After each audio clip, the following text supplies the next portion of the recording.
Hay un hombre cuyo nombre no aparece en los evangelios, pero cuyo acto cambió su destino para siempre. Mientras multitudes alrededor contenía el aliento, él sostenía el arma que atravesó el cuerpo de Jesús. No era un apóstol, ni un seguidor devoto, era el encargado de la ejecución, un guerrero cuya única misión era poner fin a la vida de aquel que clamaba ser la vida misma. Pero la historia no termina en la cruz.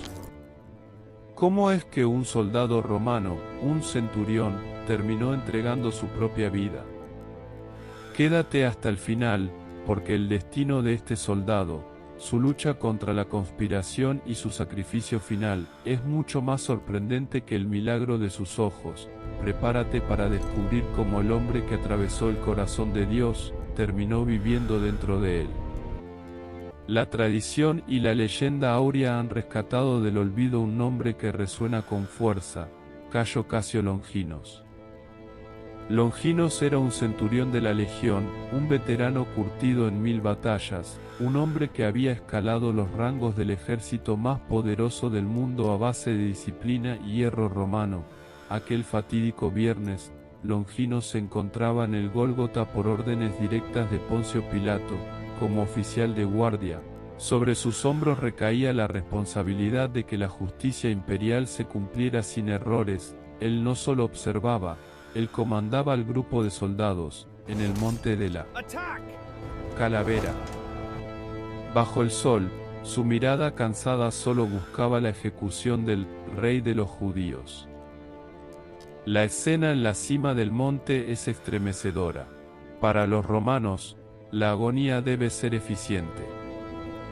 Los soldados avanzan con pesados mazos para aplicar el crurifragium, quebrando las piernas de los condenados para que el peso de sus propios cuerpos los asfixie. Sin embargo, cuando Longinos se detiene ante la cruz, algo lo frena. Longinos observa a Jesús y comprende que el último aliento ya ha escapado. No hay necesidad de quebrar sus huesos, pero como prueba final, con la frialdad de quien ha visto morir a miles, Longinos empuña su arma para realizar el último acto de confirmación militar. Longinos, en un movimiento seco, preciso y brutal, lanza la punta de acero hacia el pecho del nazareno, penetrando el costado hasta alcanzar el corazón.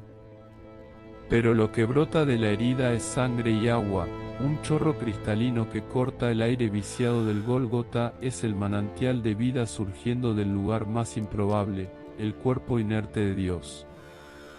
Pero Longinos, el centurión de hierro, ocultaba un secreto, una ceguera física, una infección persistente que nublaba su visión y convertía el mundo en una mancha. Cuando el agua y la sangre estallan desde el costado de Cristo, el líquido sagrado golpea directamente su rostro, empapando sus ojos cansados. De repente, el dolor desaparece, las escamas caen de su vista y las sombras se disuelven. Longinos parpadea y por primera vez en años, ve el mundo con una nitidez aterradora. Ve el rostro de aquel a quien hirió, ve la textura de la madera, el brillo de su propia lanza y la inmensidad del cielo. Longinos, al recuperar la visión, perdió la mirada del verdugo. Pero la sanación solo fue el preludio de un caos mayor. Longinos ya no era ciego ante los fenómenos que comenzaron a desgarrar el mundo. Mientras el cielo se teñía de un negro en pleno mediodía, el suelo bajo sus sandalias comenzó a agrietarse con una violencia. Mateo y Marcos registran que las rocas se partieron y el velo del templo se rasgó de arriba abajo. El centurión no solo veía con sus ojos renovados, ahora percibía con toda su alma que el mundo estaba en rebelión. La creación entera no solo guardaba luto, estaba gritando que lo que acababa de suceder en esa cruz no era una simple ejecución. En ese instante, el orden de Roma se desmoronó ante el orden divino. El centurión y sus hombres fueron invadidos por un temor sagrado. Los relatos bíblicos dicen que temieron sobremanera. No era el miedo a un enemigo de carne y hueso, era el terror de reconocer la presencia de lo sagrado. Imagina el oficial de guardia, el hombre que hace minutos representaba la fuerza implacable, deja caer su escudo y su lanza. Sus rodillas golpean la tierra que aún vibra. El verdugo que vigilaba a un supuesto criminal ahora se inclina ante él, reconociendo que la justicia imperial había cometido su error más grande. Entonces, en medio del estruendo del terremoto y las sombras de la tarde, mirando hacia la cruz, Longinos pronunció: verdaderamente este hombre era hijo de Dios. El primer hombre en confesar la divinidad de Cristo tras su último aliento no fue un discípulo, ni su madre, ni un seguidor oculto, fue su ejecutor. Pero la fe de Longinos no tardaría en ser puesta a prueba. Poco después de que la tumba quedara vacía y el rumor de la resurrección sacudiera Jerusalén, una red de engaños comenzó a tejerse. Los mismos ancianos que habían exigido la muerte de Jesús, ahora intentaban enterrar la verdad. La orden era clara: los soldados debían difundir una mentira oficial, diciendo que los discípulos habían robado el cuerpo bajo el manto de la noche mientras la guardia dormía. Para cualquier otro soldado, esto era un trato sencillo. Para Longinos, era la prueba definitiva para su nueva lealtad. Mientras otros extendían la mano para recibir el soborno, Longinos se mantuvo firme, con una integridad que enfureció a los ancianos. Se negó a ser parte de la conspiración. No solo rechazó las monedas, arruinó el plan siniestro al convertirse en un testigo insobornable, proclamando a los cuatro vientos que Cristo no había sido robado, sino que había vencido a la muerte. Longinos ya no servía a una mentira política, su lealtad pertenecía ahora a la verdad que había sanado sus ojos. Pero en el mundo de los hombres, la verdad tiene un precio de sangre. Al negarse y desafiar la autoridad romana, Longinos firmó, sin saberlo, su propia sentencia de muerte. Para las autoridades judías, el centurión ya no era un oficial respetado, sino un traidor peligroso, un testigo que sabía demasiado. Longinos comprendió que su tiempo en el ejército romano había terminado. Su huida hacia Capadocia era el inicio de un camino hacia un destino donde su fe le exigiría el sacrificio final. Longinos se despojó del uniforme que lo definía ante el mundo. Dejando atrás el imperio, se sumergió en las aguas del bautismo junto a sus compañeros de armas más leales.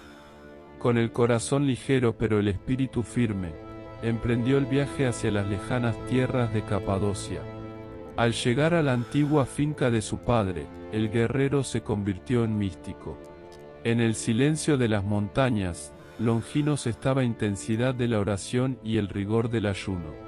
Su transformación fue tan profunda y su piedad tan convincente, que los paganos de la región, asombrados por la paz que irradiaba el ex-centurión, comenzaron a abandonar sus ídolos de piedra.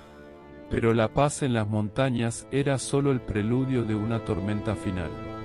El odio de sus enemigos en Jerusalén no se había enfriado con la distancia, por el contrario, su silencio era una afrenta que no podían tolerar. Mediante intrigas y mentiras, lograron que sus quejas llegaran al palacio de Poncio Pilato. El gobernador, viendo en la deserción de su oficial un acto de traición intolerable, emitió una orden draconiana: encontrar al renegado en su refugio y ejecutarlo mediante la decapitación inmediata. Y así, mientras Longinos oraba en la paz de su hogar, el eco de las sandalias romanas volvía a resonar, pero esta vez, la legión marchaba a cazarlo. Cuando los romanos aparecieron en el horizonte, Longinos no buscó una salida trasera ni el refugio de las cuevas. En un acto, Longinos corrió hacia el camino para saludar a sus perseguidores como si fueran hermanos perdidos. Sin revelar su identidad, se convirtió en el anfitrión más generoso, los guió hasta su propia mesa y les ofreció un banquete espléndido, sirviendo con sus propias manos a quienes traían el acero para su cuello. Era la máxima expresión de amor al enemigo, alimentar el cuerpo de sus verdugos antes de entregarles su propia vida. Mientras los soldados, Agotados por el viaje, caían en un sueño bajo su techo.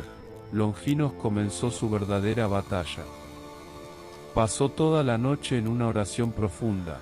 Luego se despojó de sus ropajes cotidianos y se vistió con una túnica blanca e impecable. Era su atuendo de entierro, brillaba con dignidad. Con cada pliegue de la tela, Longinos confirmaba que no era una víctima del imperio, sino un sacerdote de su propio sacrificio. Con la primera luz del amanecer, Longinos se acercó a los soldados y los despertó.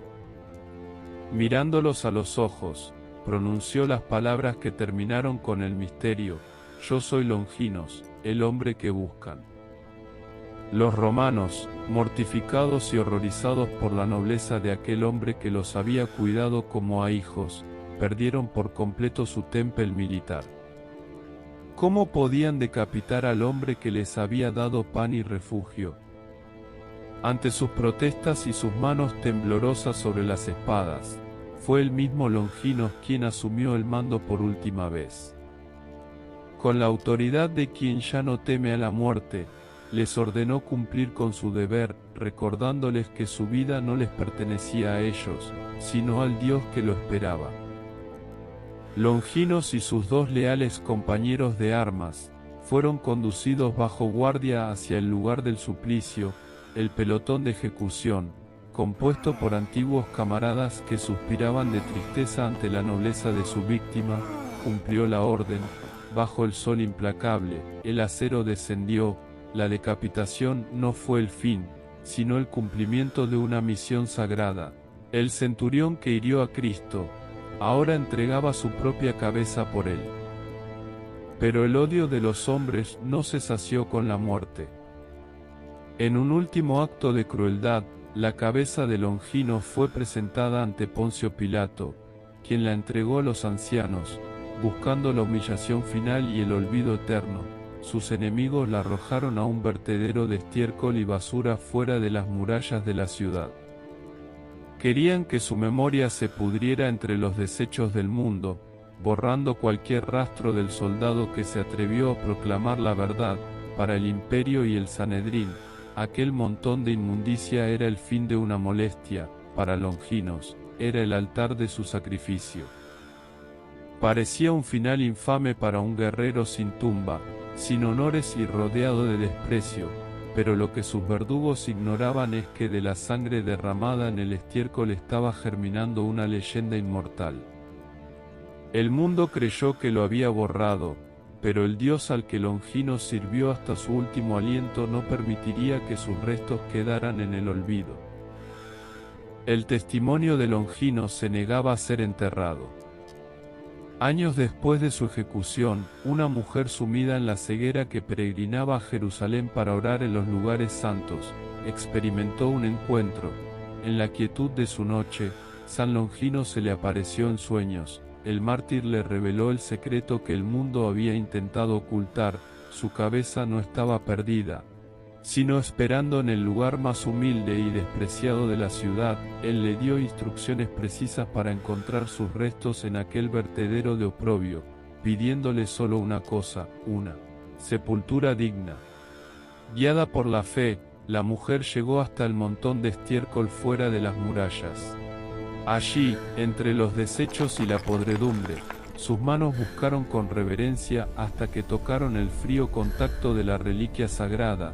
En ese instante, al rozar los restos del santo, un calor súbito inundó su rostro. Las sombras que habían gobernado su vida se disiparon como el humo ante el sol.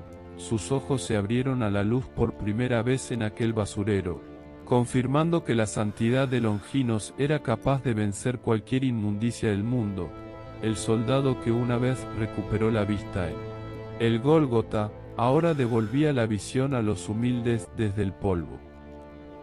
Llenando su corazón de una alegría inmensa, la mujer transportó la cabeza del mártir de regreso a su verdadera cuna, la tierra de Capadocia. Allí, le otorgó el entierro noble que el imperio y sus enemigos le habían negado. Así concluye la paradoja de Longinos, el hombre que empuñó una lanza para herir el corazón de Dios, terminó convirtiendo esa misma herida en un manantial de fe inquebrantable. Su historia nos recuerda que no existe oscuridad tan profunda que la gracia no pueda iluminar, ni verdugo tan cruel que no pueda transformarse en el testigo más puro de la gloria. El centurión de Roma murió, pero el guerrero de Cristo vive para siempre en el corazón de la historia.